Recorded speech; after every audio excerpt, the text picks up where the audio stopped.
سأقص عليكم حكاية ولا أروع كما يقال، ولا أروع. أحد سلاطين بني عثمان، وبين قوسين طبعا حتى يكون الكلام واضحا، لا تستغربوا ما سيتلى على مسامعكم الآن من يقرأ كتب التواريخ، كتب الطبقات. سلاطين العثمانيين وسلاطين المغول في شبه القارة الهندية، مواقف لهم كهذا الموقف بالعشرات بل بالمئات. تقربهم من أهل الله، من أولياء الله، من أهل العلم والصلاح، شيء عجيب تقريبا لم يعهد مثله في عالم العرب. عندهم هذا، عندهم الخشوع والبخوع والتطامن والتواضع بين أيدي أولياء الله وعلماء الشرع، وهذا أيضا يدل على إيه؟ على عقل وعلى فهم. فلا تستغربوا هذا، والقصص كثيرة جدا. فهذا السلطان رحمة الله عليه أتى ذات يوم إلى مجلس يقوده شيخ من أولياء الله تبارك وتعالى بمريديه، شيخ من أهل الله، من أهل الذكر وأهل العرفان. طار له صيت في السلطنة أنه رجل صالح ورجل حكيم أوتي الحكمة، وفصل الخطاب. فالسلطان قال إيه، لأزورنه أشوف إيش عنده.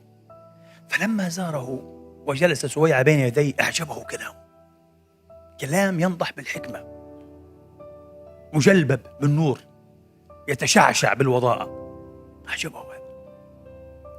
فعاد الثانية والثالثة، واعتاد في كل مناسبة أن ينضم إلى هؤلاء المريدين الفقراء البسطاء بين يدي الشيخ الجليل، سلطان يحكم عشرات البلاد، شيء غريب.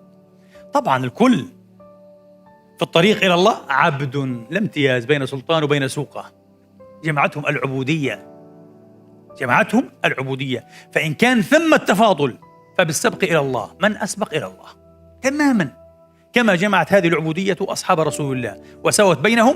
وإن كان ثم التفاضل وهو موجود فكان بالسبق، أيهم أكثر أخذا للقرآن فيدلى في قبره قبل الآخر، وقد استشهدوا جميعا في معركة واحدة بين يدي رسول الله.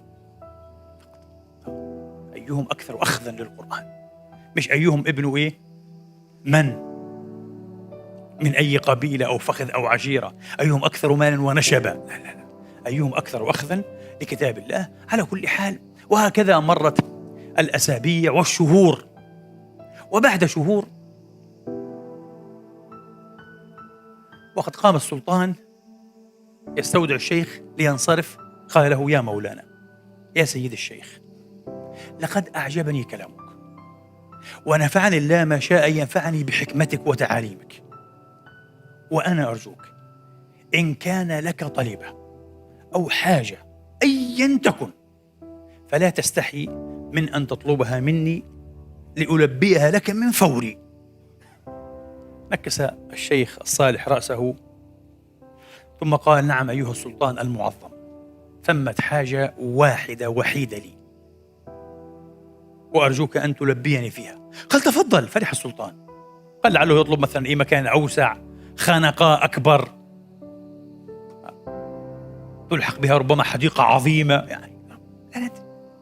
قال له: هو ألا تعود إلى هذا المكان مجددا، لا أريدك في هذا المكان مجددا. صعق السلطان، قال: يا سيدي،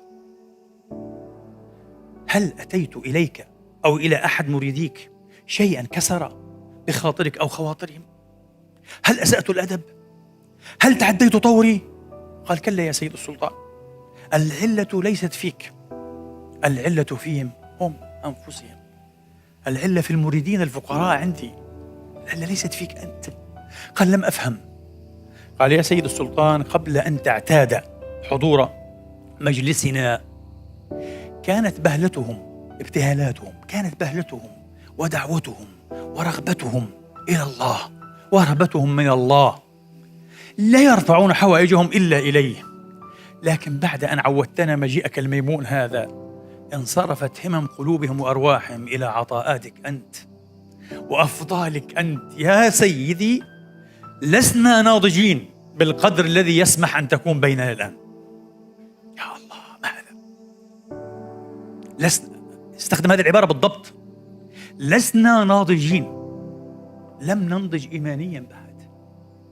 هؤلاء مريدون طيبون وادعون، لكن مساكين في أول الطريق، ظنوا أنهم يريدون وجه الله يبدو أنهم إلى الآن لم يريدوا وجه الله، يريدون أن يتوسلوا الله وسيلة لقضاء مآرب الدنيا. شرك. وظهر هذا، ظهر بحضور السلطان. ولذلك لما سئل الإمام الغزالي قدس الله سره الكريم: يا حجة الإسلام، هل يغير المال قلب العالم؟ قال: من غير المال قلبه ليس بعالم أصلا. يا سلام، هذا هو السؤال، هذا هو الجواب. هل يغير المال قلب العالم؟ قال: من غير المال قلبه فليس بعالم أصلا، ليس بعالم، أنتم ظننتموه عالما، فلما غيره وحرفه المال برهن لنا بأوضح برهان وأسطعه أنه لم يكن أصلا عالما، خدعنا أو خدع بنفسه. نسأل الله تبارك وتعالى أن يعرفنا به وأن يزيدنا فقها وعلما ورشدا، إنه ولي ذلك والقادر عليه. أقول قولي هذا وأستغفر الله لي ولكم فاستغفروه.